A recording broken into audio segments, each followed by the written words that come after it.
예, 창세기 12장입니다. 제가 아예 노트북을 덮었어요. 왜냐하면요, 지난번에 히브리어 하다가 히브리어를 저도 모르게 썼잖아요. 그래가지고서는 그것 때문에 또 너무 어려워요, 뭐예요 하는 게 메일이 4개가 왔어요. 그래서 알았다.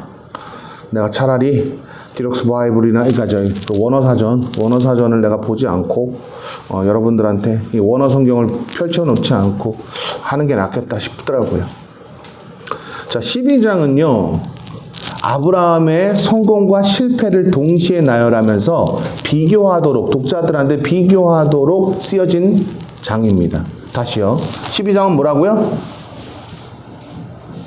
성공과 실패를, 아브라함의 성공과 실패를 동시에 나열함으로써 비교함으로 어떤 것을 선택해야 할지를 알게 하는 장이다. 그렇게 생각하시면 됩니다. 그래서 이제 여러분, 훗날에 이제 아브라함이 세겜 땅을 지나서 어디로 가요? 이집트로 가죠.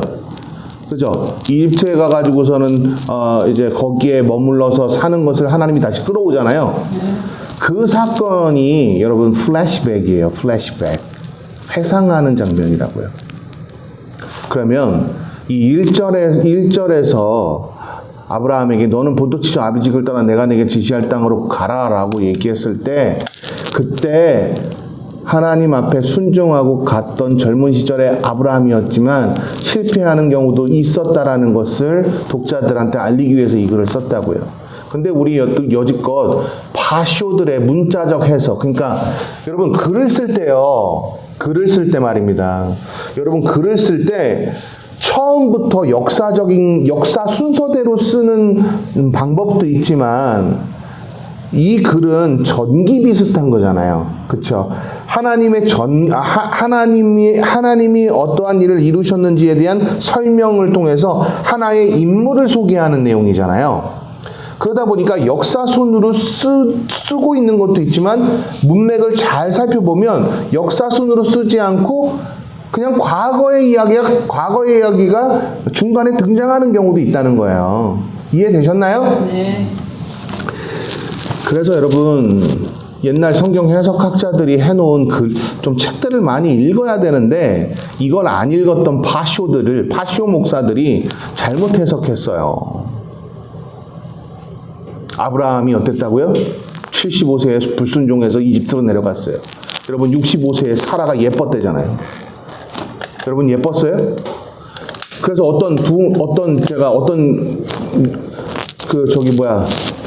우주보다 작은 교회 있잖아요. 우주보다 작은 교회. 그쵸? 리라고 시작되는 무슨, 리 하는 목사 있어요. 리 하는 목사 있어요. 그 지구보다 작은 교회. 거기를 촌구석이라고 얘기하고 하는 그 교회 있어요. 그냥 우주촌 교회라고 할게요. 제가 그냥 우주촌 교회. 아셨죠? 그 우주촌 교회가 어떤 목사님이 이런 말도 안 되는 얘기를 하더라고요. 얼핏 보니까 이뻐 보여서 사라를 아내로 삼았다. 맞아요?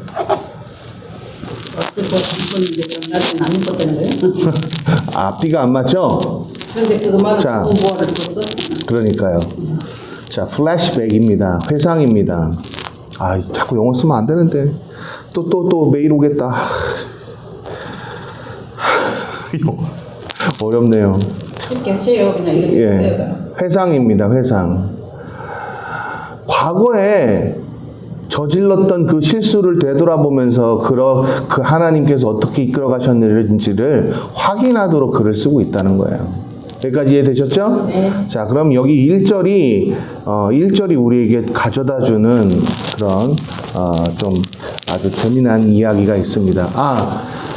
플래시백이라고 주장하는, 회상이라고 주장하는 성경 해석학자들을 누구 대표적으로 꼽아봐라라고 얘기하면요, B.S. 차일드, 그다음 고든 웨남, 그리고 세일 해머, 이런 사람들입니다. 네. 그런 사람들이 전부 다 플래시백이라고 주장하고 있습니다. 우리나라 말로도 번역된 책이 있는데 그거 모세오경. 모세오경 그 서술로 본 모세오경. 오케이. 그 책 좀 읽고 얘기 좀 합시다라고 제가 목사들한테 매번 얘기했었어요. 참 답답합니다. 학교에서 제가 그렇게 가르쳤는데도, 대학원에서 그렇게 가르쳤는데도 여전히 파쇼들의 모습을 따라간다는 게 참 이해가 안 됩니다. 여러분, 파쇼들은 문자 그대로 해설하는데 익숙해요. 왜 그럴까요? 관심이 없어요, 성경에. 파쇼들은 집단 이익의 목적이 있기 때문에 그래서 그런 거예요. 봅시다. 야훼께서 아브라함에게 말씀하셨습니다. 내 고향, 내 친척, 내 아버지의 집을 떠나 내가 내게 보여주는 땅으로 가라. 내가 너를 큰 민족으로 만들고 복을 주어 내 이름을 크게 할 것이니 네가 복의 근원이 될 것이다. 아까 피앙세가 했던 메시지 있죠. 아브라함의 언약은 결국 무슨 언약이라고요? 순종 언약. 그렇죠? 순종 언약. 에덴 언약에서 순종 언약으로 바뀐 이유가 있죠? 왜요? 그렇죠. 자, 그건 더 이상 이제 제가 어지간해서는 얘기 안 할 겁니다. 왜냐하면 피앙세가 그 이야기 엄청나게 하거든요. 자신의 책에서. 네, 자, 또 볼게요. 그러면 일단은 1절 한번 보자고요. 내 고향, 내 친척, 내 아비 집이라는 이 개념이 고대 근동사회에서 어떤 개념일까요? 완벽한 절단이에요. 네 고향 아닐까요? 그렇죠. 제가 내라 그랬어요? 네. 아, 네. 자, 봐요. 우리 교회는 봐요. 이렇게 어때요? 굉장히 청교도식으로 서로 소통하면서 하고 있잖아요. 그렇죠? 자, 이게 완벽한 절단이 아닌데 이걸 뭐라 그러죠? 절연이라고 그래야 되죠? 절연을 얘기합니다. 왜 그랬을까요? 하나님이 보시기에 아마도, 제가 아마도라는 말을 썼어요. 그쵸? 예, 아마도 그들에겐 가망이 없었기 때문이었을 거예요. 근데 아브라함은요, 자기 형 하란이 죽자 롯을 자기 아들처럼 키웠다 그랬잖아요. 네. 기억나시죠? 롯은 그래도 하나님의 말씀을 듣고 믿고 갈 거라고 알았기 때문에 아브라함은 누구만 챙겨요? 롯과 그의 가족들, 그리고 롯을 따르는 세력들을 챙겨서 가게 되죠. 자, 그런데 약속이 뭐예요? 큰 민족 이루게 하겠다라는 첫 번째 약속이에요. 여러분, 이거 큰 민족을 이루게 하겠다라는 것은요, 자녀를 많이 낳겠다라는 뜻도 있지만요, 결국 하나님의 나라의 구성원들로 세우겠다라는 의미를 가지고 있다는 거 아세요? 예. 또 히브리어 쓰면 또 뭐라고 하니까 제가 히브리어 안 쓰고 배경이 그렇다는 것만 설명한 거예요. 아셨죠? 예. 자, 그 다음 네게 복을 주어 네 이름을 크게 한다라고 되어 있죠. 여러분, 바벨탑에서 이름을 크게 이름을 짓자라고 했던 그거랑 이게 반대되는 얘기예요. 얘네들은 자신이 한 거죠. 근데 하나님이 어떻게 하시겠다고 그랬어요? 아브라함한테 내가 해주겠다는 거죠. 그렇죠? 이 이야기는 뭐냐 하면은요, 표본으로 삼겠다는 거예요. 무슨 표본이요? 하나님의 기준의 표본. 아브라함은 하나님의 기준의 표본이었어요. 제가 요즘에 야엘 목사하고 가끔씩 통화하면서 아브라함에 대해서 서로 디스커션을 하다가 그가 뭐라고 얘기하냐면 아브라함 is base. 진짜로요. 그렇게 얘기했어요. 아, 영어 쓰면 안 되잖아. 저기 아브라함은 하나님 앞에서 기본이었다. 그 기본으로 제시한 거예요. 그럼 아브라함의 믿음을 기본으로 제시했다는 거 아닙니까? 맞죠? 그러면 오늘날도 이게 적용이 돼요? 적용되죠. 그럼 뭐 하라는 거예요? 하나님이 원하시는 땅으로 가라 그러면 가는 거고요. 하나님께서 하라고 하시면 하는 거예요. 이삭을 내놔라 하면 내놓는 거예요. 찬원님 동의하세요? 예. 그런 얘기해요. 저한테 맨날 총회에서 헌금 뜯을 때 장로 니네는 그래도 12명이나 성도 되지만 장로도 있잖아. 뭐 하자는 거예요? 세례교인 헌금 뜯을 때 말이에요. 장로님이 지금 80다 돼간다고 그래요. 돈도 못 번다고. 아니 그러니까요. 장로는 교회에서 누가 세우는 거예요? 교인들이. 틀렸어요. 장로 누가 세워요? 하나님이 세우죠? 그쵸? 근데 지금 목사들은 다 목사가 세운 거예요. 돈 많으면 세우는 거야. 그러니까 그런 얘기를 할 수 있는 거예요. 장로님 그렇지 않아요? 맞아요. 네. 그 다음에 3절에 아주 커다란 권한을 주셨거든요. 그래서 세일해머는 이것을 아브라함에게만 준 권한이 아니라 하나님을 온전하게 섬기는 사람들에게 준 최고의 권한이라고 얘기해요. 너를 통해서 뭐가 나간다? 복이 나간다. 첫 번째 권한이에요. 와, 다시요. 뭐라고요? 나를 통해서 뭐가 나간다고요? 복이 나간다. 그러니까 나랑 함께 있으면 믿는 자든 믿지 않는 자든 뭐예요? 복 받네. 됐나요? 네. 그 다음에 내가 너를 복을 주고 저주하는 사람에겐 내가 저주한다. 맞아요? 네. 그러니까 나를 건드리면 하나님이 용서치 않는 권한이 있네요. 거 봐요. 그럼 맞죠? 그러면서 뭐라고 얘기하냐면 땅의 모든 족속이 너로 인해서 뭘 한다고요? 복을 받을 것이다. 이게 무슨 얘기예요? 결론은 누가 기준이 된다는 거예요? 아브라함이. 누가 기준이 된다고요? 아브라함이요. 아브라함이요. 누가 기준이 된다고요? 할 땐 이제 오늘날로 얘기하면 우리는 뭐라고 얘기해야 돼요? 우리요. 주대신교회. 우리 주대신교회가 기준이 된다면 아마 이 대한민국 교회는 타락하지 않을 거예요. 그렇지 않습니까? 그렇죠. 맨날 청교도 영성원이라고 막 지어. 기도원을. 근데 청교도하고는 전혀 달라. 어떻게 하는 줄 아세요? 막 부흥사들 데려다 놓고 막 헌금 먹고 막 랄랄랄랄랄랄랄랄 막 이래 막. 이거 뭐야 이거 간질환자야 이거? 그런 데가 완전 그랬던 거. 네. 그런 데 가면은. 이름은 청교도래. 근데 청교도는 그런 얘기를 안 해요. 난 청교도라고 직접 2년 반을 살았잖아요. 난 청교도하고 2년 반을 살았다고요. 마이크 지금 흥분해가지고 마이크가 지금 떨어졌네. 이거 혹시 팍 소리 났겠다. 어떡하냐? 또 욕먹겠네.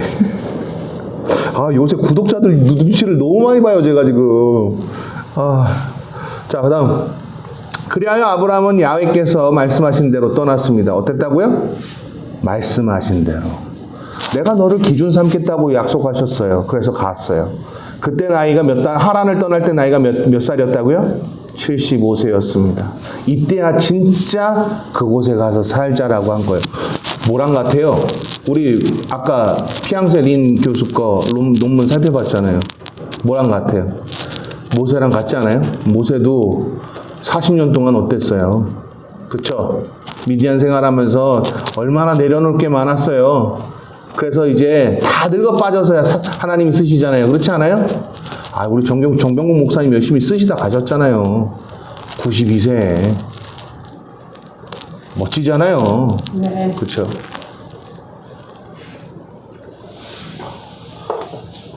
자, 그 다음 또 볼까요? 그는 그의 아내 사레와 조카 롯과 그들이 모은 모든 재산과 하란에서 그들이 얻은 사람들을 데리고 가나안 땅을 향해 떠나 가나안 땅에 이르렀습니다. 자, 가나안 어디에 이르렀는지를 이제 한번 보자고요. 아브라함이 그 땅을 지나 세겜 땅 모래의 큰 나무 상수리 나무가 있는 그곳에 이르렀는데 당시 그 땅에는 가나안 사람들이 어땠다고요? 살고 있었습니다. 근데 야훼께서 나타나셔서 이렇게 말했다는 거예요. 내가 내 자손에게 뭐라고요? 이 땅을 주겠다. 자, 땅 주겠다고 했던 곳이 어디예요? 지금 여러분. 지금 문맥상 지금 보세요. 다시. 세계 마무리 상술. 그렇죠. 입히고 먹이면서 내가 너희들에게 꼴 줄 수 있는 그늘, 쉼을 주겠다고 했던 그 세겜 땅이죠.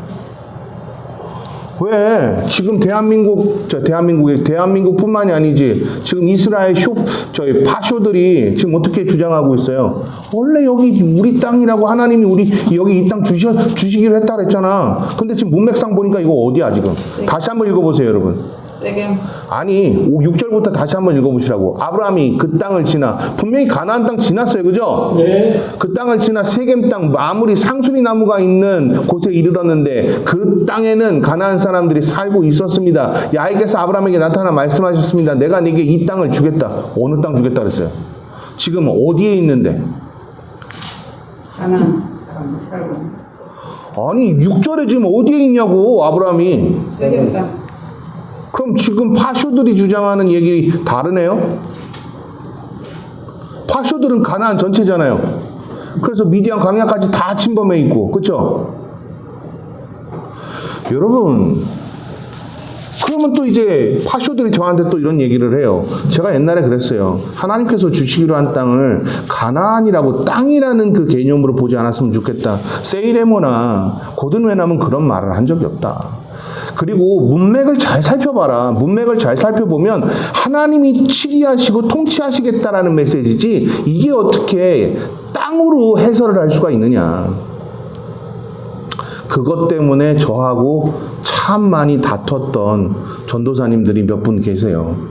근데 나중에는 이제 문법 훈련이 되고 나니까 문법 공부를 정말 많이 시켰거든요, 제가. 그제서야 알게 된 거야.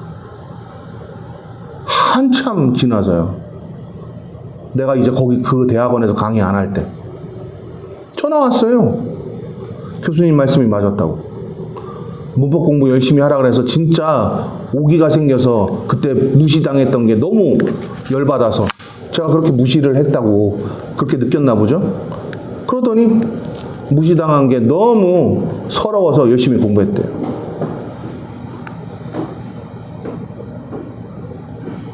그랬더니 성경이 보이더래요. 문법 공부도 안 한 사람들이 지 멋대로 성경을 해설하니까 파쇼가 되죠.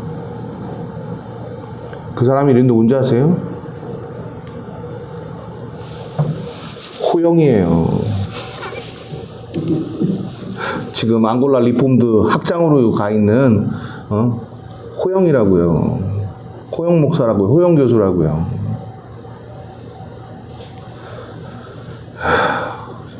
7절 봅시다. 야훼께서 아브라함에게 나타나 말씀하셨습니다. 내가 내 자손에게 이 땅을 주겠다. 아브라함은 야훼께서 자신에게 나타나신 그곳에 뭐 했다고요? 제단을 쌓았습니다. 왜 제단 쌓았어요? 당신 뜻대로 하소서라는 고백이었다 그랬죠. 그때는 그 즉각 하나님께서 말씀을 하시면 제단을 쌓았다라는 개념이 등장하면 당신 뜻대로 하소서라는 고백이라고요. 이해되셨죠? 거기에서 그는 베델 동쪽에 있는 산으로 가서 장막을 쳤는데 그곳에는 뭐라고요?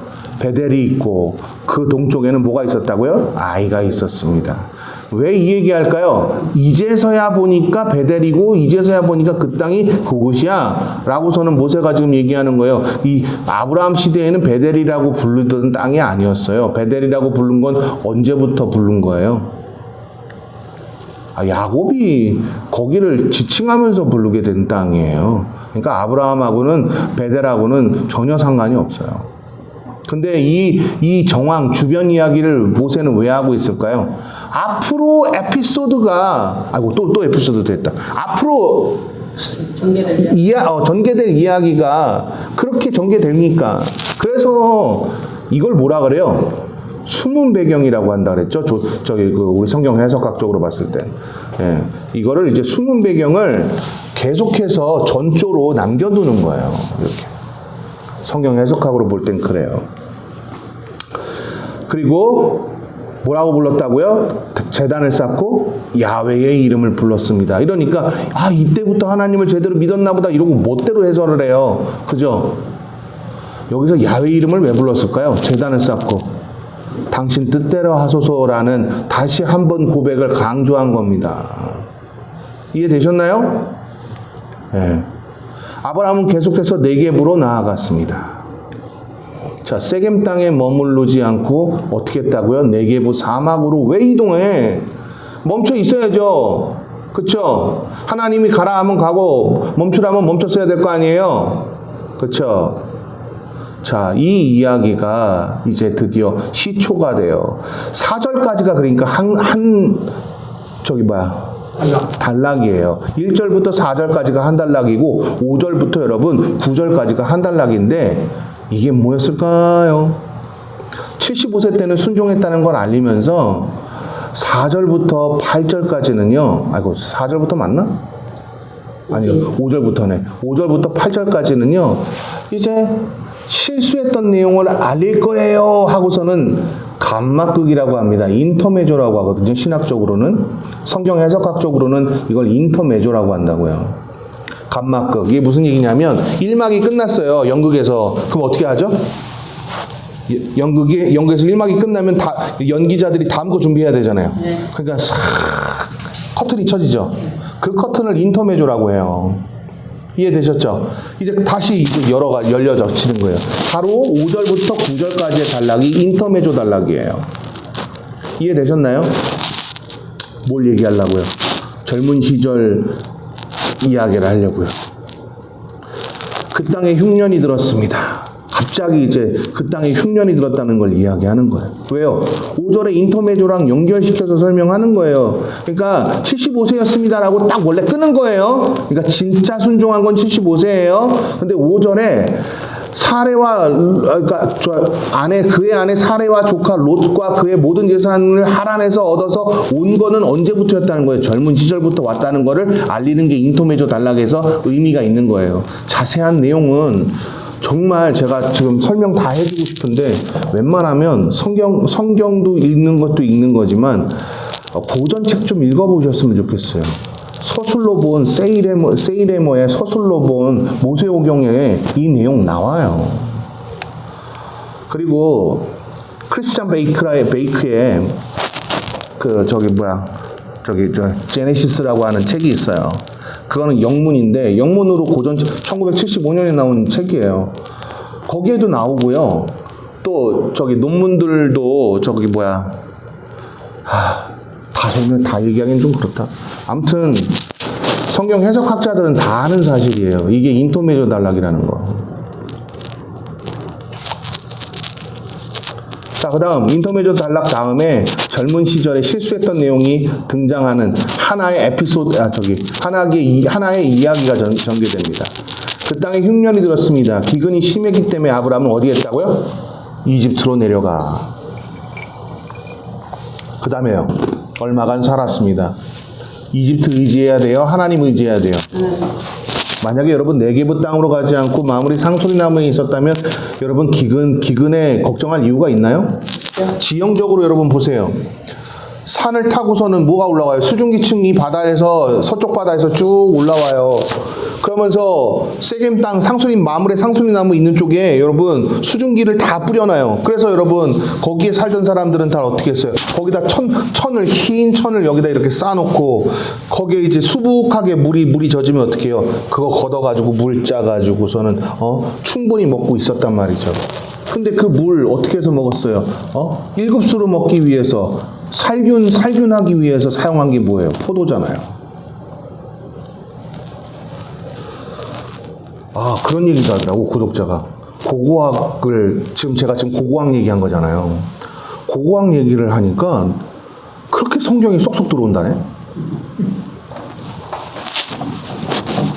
그럼 고고학 전공자가 고고학 얘기하지 뭐예요? 그쵸? 내가 그러려고 열심히 공부한 거 아니에요?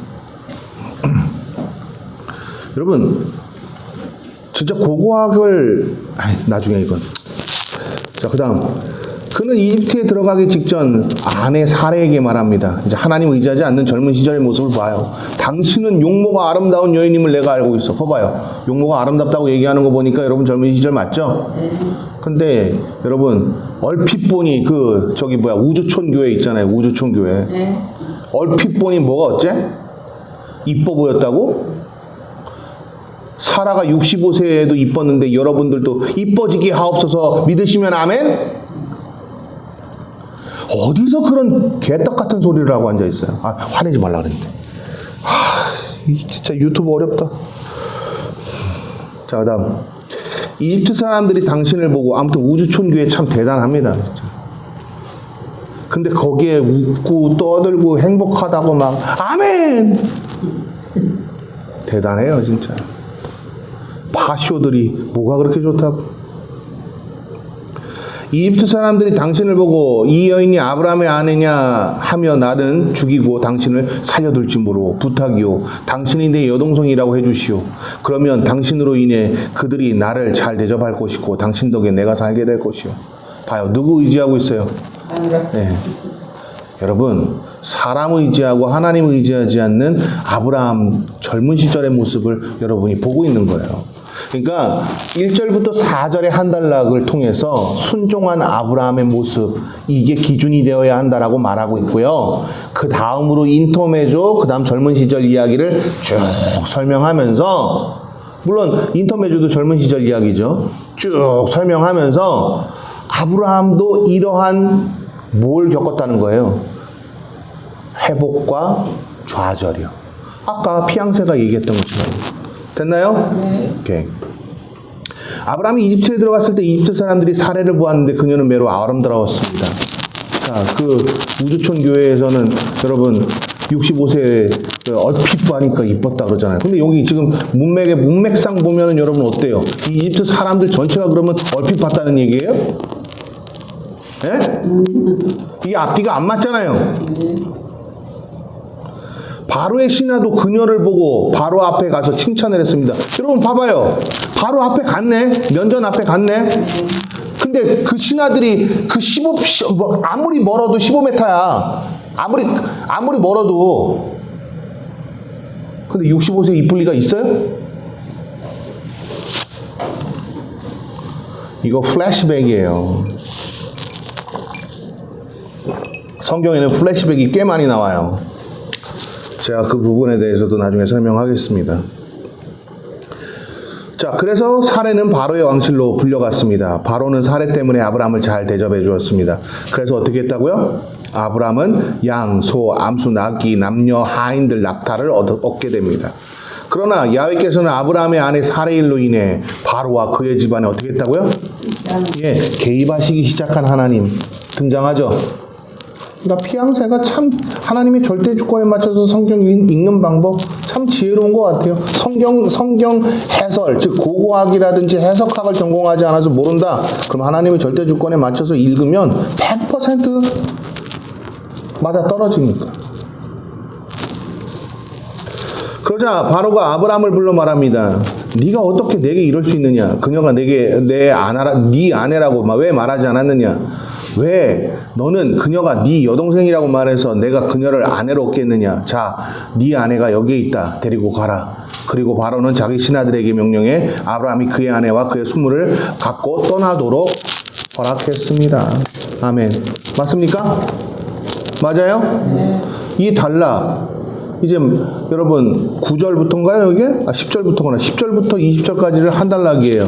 이 한 단락의 이 에피소드 이야기를 통해서 지금 말하고 싶은 게 있네요. 뭐예요? 하나님의 개입이죠. 하나님이 선택한 백성에게 실수와 여러 가지 좌절을 맛보게 하시면서 다시 회복하게 하시는 하나님. 철저하게 그의 인생에 간섭하시는 하나님. 하나님이 그러니까 한번 선택하시면 끝까지 그를 책임지신다라는 성도의 견인의 교리가 옳다는 것이 여기서도 증명이 되네요. 그러면 칼빈이 옳았네요. 감리교가 옳지 않네. 성결교단이 옳지 않네. 침례교단이야 뭐 우리 저 장로교회에서 파생된 교단이니까 칼빈주의를 가르칠 것이고 또 어디 있어? 순복음도 원칙적으로는 우리 칼빈주의를 따른다고 하면서 오순절이잖아. 자, 질문 있으십니까?